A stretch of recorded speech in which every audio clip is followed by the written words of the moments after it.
You're listening to Love is the Answer, a podcast that explores the power of love in real life, with your hosts, Lynn and Laurel Elstrom.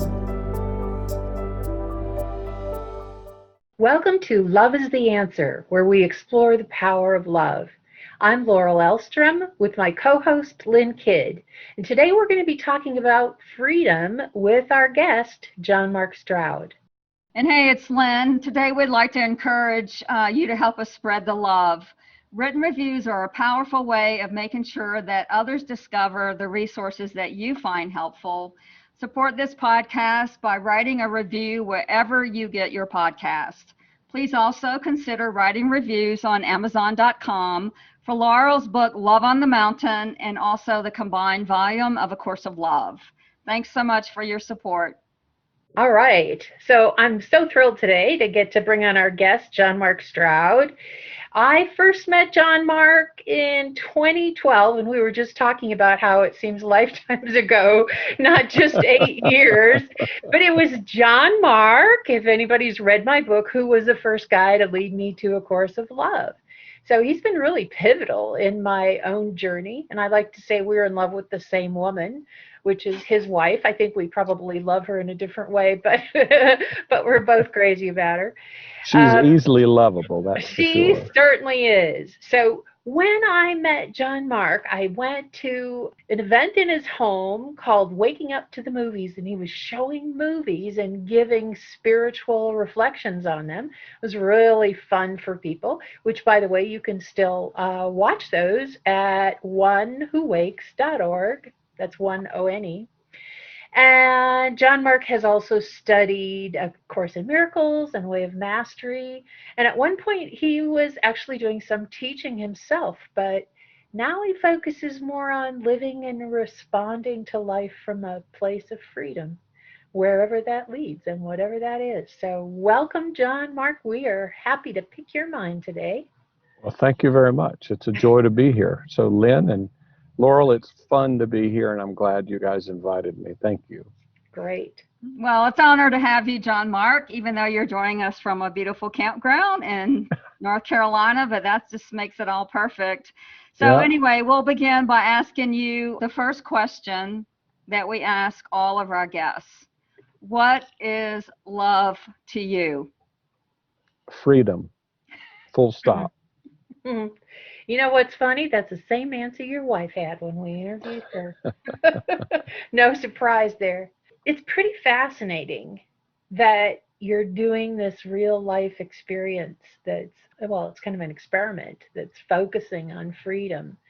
Talk about what you are freeing yourself from and why it's a priority for you.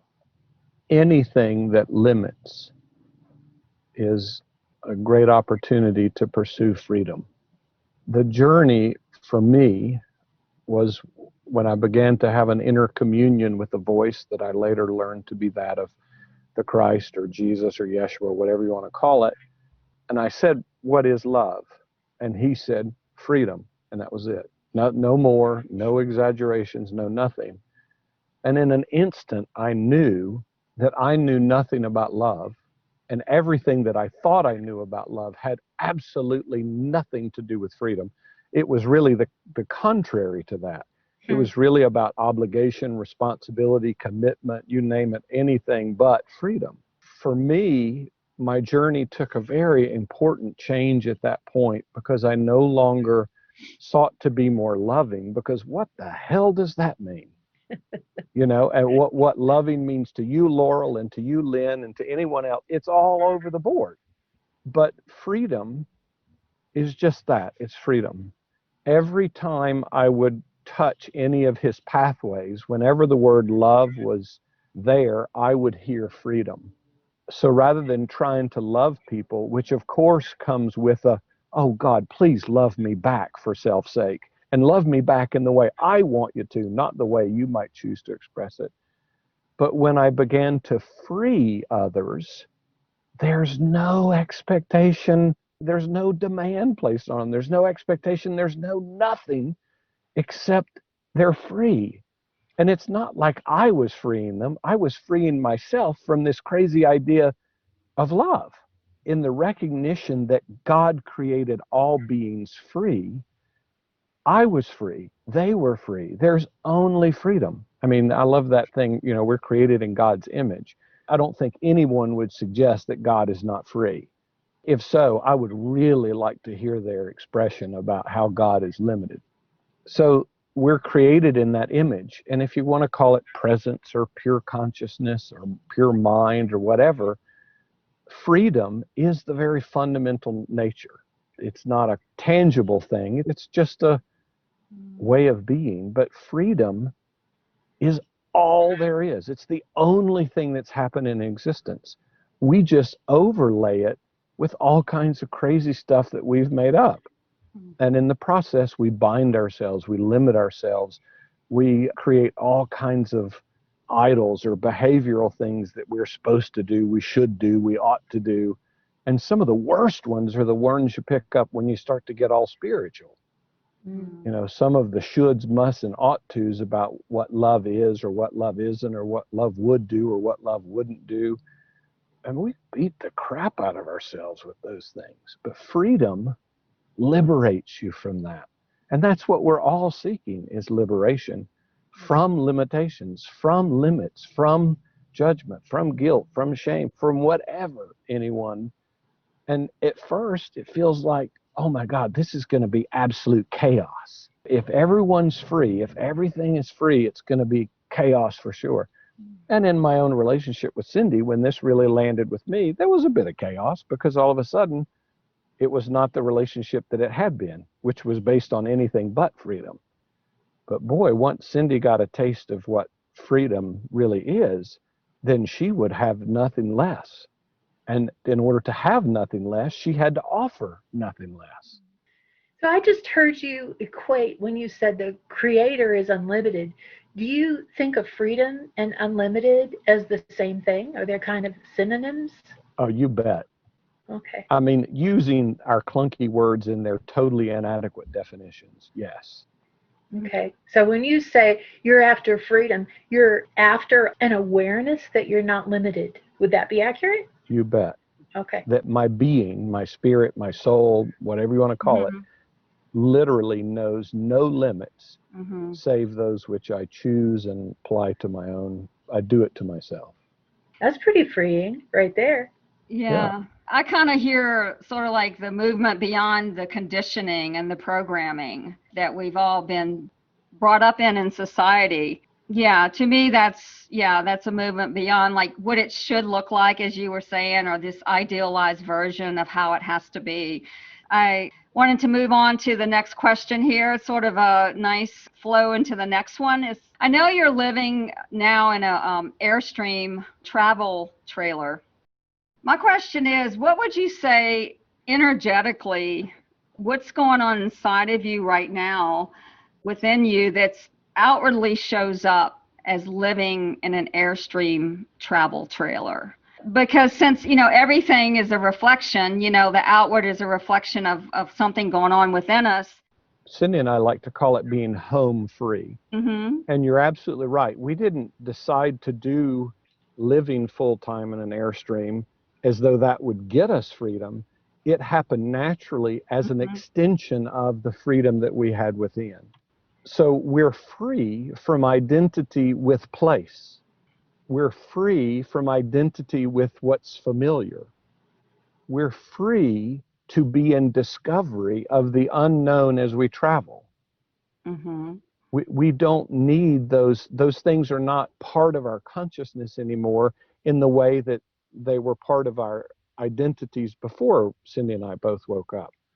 So the fact that we live home free, meaning we're free, we're home within our beings, we're home within God, we're home within consciousness, and no physical thing is really necessary. We'd be happy to do it without the Airstream, but these bodies still need somewhere to sleep.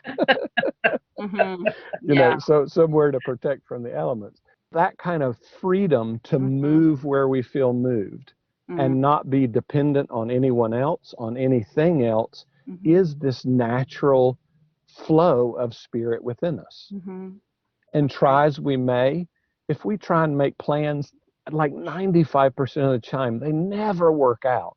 I mean, we just laugh at it. It's like we just kind of feel a sense of a general direction and we go. Mm-hmm. And it all unfolds and it all works out because we don't put any constraints on consciousness or on God anymore. We don't say, oh, well, it needs to look like this and these are the experiences we want to have, blah, blah, blah, because we would limit what could happen. Mm-hmm. And by truly being in that flow and moving where we feel called and how we feel called, the universe has carte blanche and it rolls out in front of us and is just joyful Mm-hmm. to meet us in that freedom and reflect that freedom back to us. So, yeah, my other part of the question was, what is your relationship to time in this lifestyle? You're off the linear timeline. Is that what I'm hearing? Or You bet. I bet if you called Cindy and I randomly over the next 3 weeks and asked us what day it was, the vast majority of the time we wouldn't know. You know, we don't have routines. We don't have schedules. It's just delightful. Absolutely delightful. You know, I had to, like something like this where I had to meet you guys at a specific time. Oh my gosh, I put reminders in my phone. I put Post-it notes up because nothing about me is trying to keep an appointment with anything. Considering that and living from that place of, like, how I'm picturing this is that you're paying close attention. You're like living with awareness of anything that you're imposing on yourself. Is that kind of how it works? That you're just like watching, and if you find something that seems to be restricting you, you look at it and release it? Is that how it works? No, I would say we're free from that.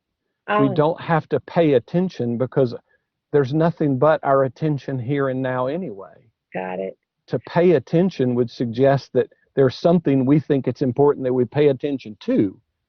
And we would rather be in the flow of whatever this moment is, whatever creation is. We're not looking for what's fucking wrong anymore.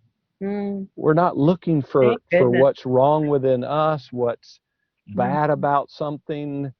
You know, our minds even freed us from that kind of thing. So I would just say it's presence without having a strategy to be present or an intent for what your presence will be. Can you like take us through a typical day, like from when you wake up in the morning, what freedom looks like as you're making decisions, I guess, making choices through the day? How does that work for you? Wow, what a fascinating question. I guess I'm going to be in discovery about it because I've never really thought much about it. Okay, So, cool. all right, so when I first become aware that I am in this physical body, in this realm, I just immediately feel my vast infinite spirit. That's not like it takes any effort to do it, but I don't collapse the fullness of my consciousness or my awareness back down to this tiny little form, which is my physical form and the John Mark personality. So I can just rest there in this vast, and it's not a doing, it's just a being, an isness that doesn't require anything of me, doesn't demand anything of me, but is utterly, paradoxically, kind of poised and present for whatever choice I'm going to make, whatever decision that I'm going to make. I'm sorry. Do you ever Oh, go find ahead. yourself sitting kind of like, I'm not feeling any particular impulse to do anything right now? Is it, Oh, and that's my favorite. I love that. yeah? Tell us about that. Yeah. I mean, for a while, that lack of impulse, because what I discovered for me in my own consciousness, that most of those impulses, even if we want to call them desires, were rooted and were arising from some sense of lack. And once I discovered that and freed myself from being hoodwinked by all those, oh, something's missing, let me go get something, let me go do something. How one chooses from wholeness and how one moves from wholeness is very, very different than how we move from lack or fear or need. Because that wholeness is already whole. It doesn't need outcomes to provide proof or evidence or joy or anything else, because it's already there. It's already intrinsic in that wholeness. A phrase that, came up for me was sort of like, I forget who says it, be here now. It's just like you be here now. And I had a question that came up kind of like a corollary of this is I heard you mention like flow. I know when I'm in a flow state, it's actually, and this is even talked about in A Course of Love, where later on in the 40 days, it talks about where we actually get to this place where there's no division between who we are and what we're doing. And it actually becomes a choiceless awareness. We're not even making a choice. We're just in the flow of the moment. I know I've had those moments where I am in a flow, and it's like everything, as you said, effortless. Everything is happening. It's effortless. There's no thinking about it. There's no analyzing, and there's really no choice involved in it. It's just a choiceless awareness in this moment. And that's what I've experienced. I just wanted to know would you describe some of that you're experiencing as a kind of choiceless awareness? Because we are the experience, and there's no split between us and anything. There's no separation. I would agree with you that our consciousness, our awareness is choiceless. We can't unchoose it. We're always aware. We're always conscious. It's just a matter of what are we using our consciousness for. Mm-hmm. But in that flow state, I have discovered that it's not that there's not choice. The awareness is choiceless. The presence is choiceless, the experience. But within it, in a context of an extraordinary freedom, there's now the power of choice liberated from choice that arises out of need. So it is a choiceless awareness, but within it is almost like a divine choice that is extremely, extremely powerful. But it's not at all related to choices as the vast majority of beings experience choice. It's not choice from a pre-existing set of conditions that one might agree on or think are possible. It's the choice to express beyond limitations. I'd like to explore, if you would, a little bit too. You sort of alluded to it, and I'd like to bring it forward. The idea that we don't identify with any certain set of teachings. So you yourself, you used to teach and you quit teaching. Is that part of this freedom? Talk about that for a little bit, if you will, about how we stay free in regards to our spiritual path and what we choose to focus on. Well, I'll just use an analogy to try and explain that. So if we imagine the Course in Miracles as a river, the Course of Love as a river, the Ray of Mastery as a river, the Bhagavad Gita as a river, the Upanishads as a river, I mean, you name it, any historical spiritual path or modern one. Paul Selig's beautiful I Am the Word work. Those are all individual rivers or streams. When I became the utter wetness that is uniform across all streams, it was no longer really beneficial for me to teach one stream. It was better for me to embody the wetness, the essence of all pathways, all streams. Sometimes when I meet with people, it's amazing the kind of stuff that can come to be shared with them because they don't have to adopt to my thought system, because Spirit will meet them where they're at and use symbols or words or whatever that may work for them. Teaching just didn't, I felt complete with that part of my journey, because what this isness can't really be taught, but it can certainly be. And in the being of it, ironically, you're teaching just by your being.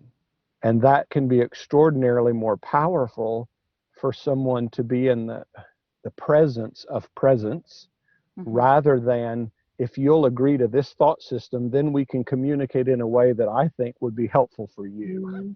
When you come at it from that perspective, your relationship with the guy you're playing pickleball with, or the person who's taking your money as you're going into the campground, is on the same deep level as your relationship might be with somebody who's on a spiritual path, right? You bet. And quite honestly, it's generally much more easy to interact with those who aren't on a spiritual path. Yeah.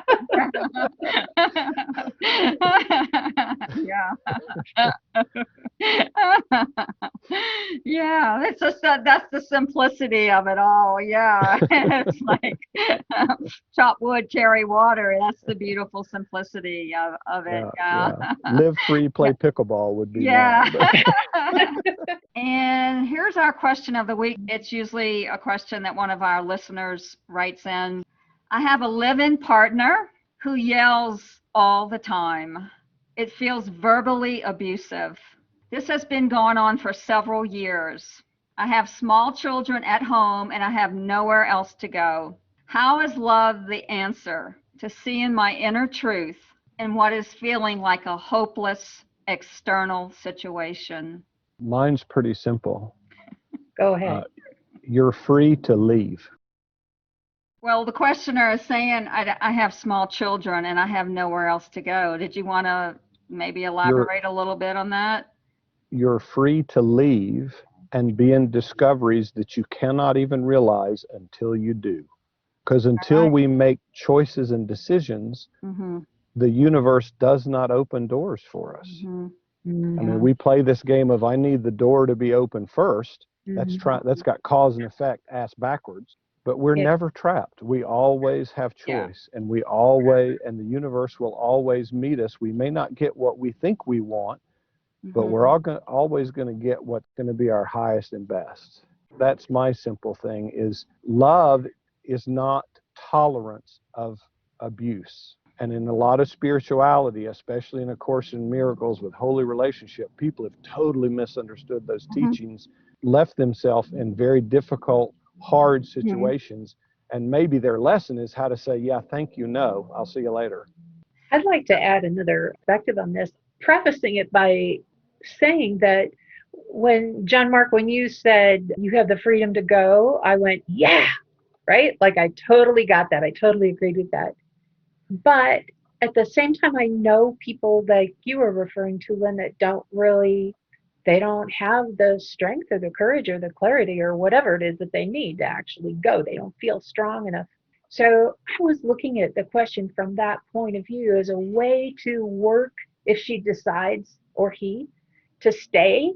How can I use this situation as a way to free myself, if you will? So basically freeing yourself from the oppressive feelings of somebody yelling all the time. How can I work within my situation and get free of that conflict? And, we've all had that thing where somebody else behaves one way, which causes us to behave another way. And it's almost like we're hooked into the same dynamic. You go forward, I go back, that kind of a dance.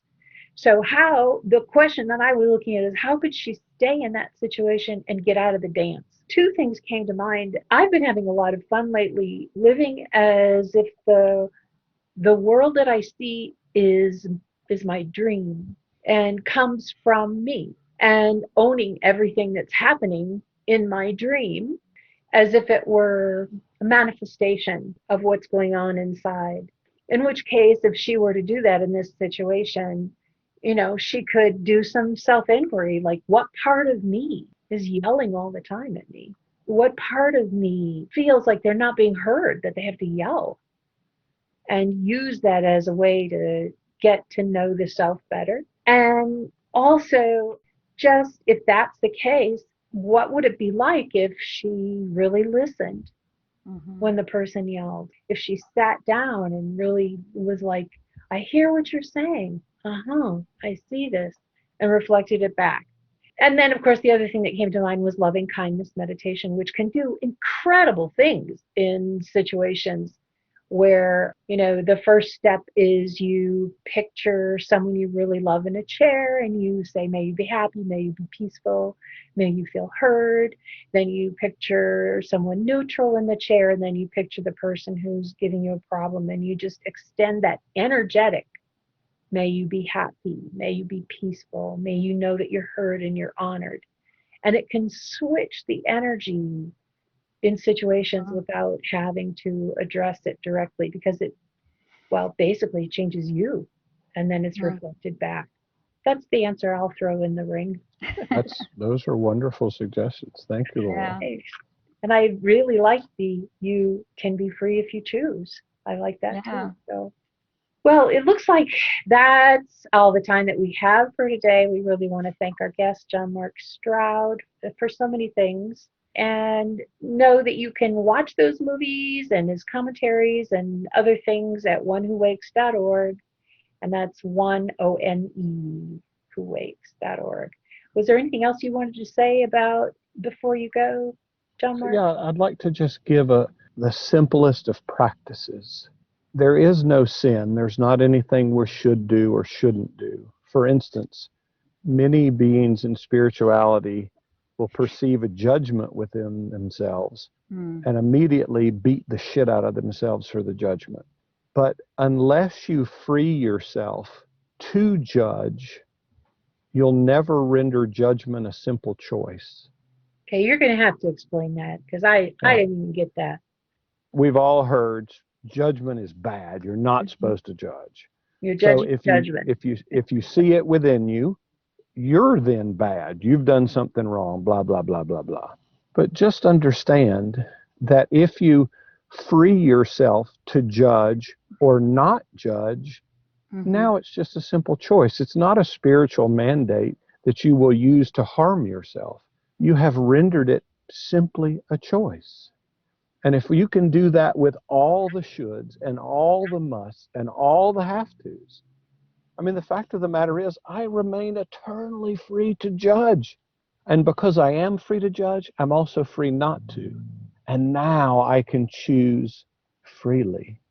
But if there are all these shoulds, musts, and ought tos, that's what hurts us. We have created an idol. We have set a pre-existing condition that we must adhere to behaviorally, mentally, whatever. And when we don't, we hurt ourselves. And that fuels the process of I have to be better, I have to be better, I have to be better. And that is painful. So if everyone can very simply recognize that everything's just a choice and come from a place of freedom. Well, look at this situation. I'm free to judge or I'm free not. Now, then your choice becomes generally pretty obvious. Yeah. But if you come at the situation and you've already predetermined, I can't be free in this situation, I have to only do this, God, you work your ass off, man. It's not fun at all. I'm not advocating judgment. I'm advocating utter freedom and the power and authority that every being has so as to not face their pre-existing judgments within themselves. Yeah. Great. Yeah. What I'm hearing is kind of like, don't judge yourself for judging yourself, or don't judge yourself for judging anything. Well, don't judge yourself for judging judgment, but free yourself to be in relationship with that energy freely how you choose. Okay. Yeah. So you can choose what's most helpful, what feels best. This moment, Yeah. Great. Thanks for that. That was a great way to. That's the practical inner freedom. Because it's the idols that we've already said, I have to be like this. This is the right way. We kill ourselves with that.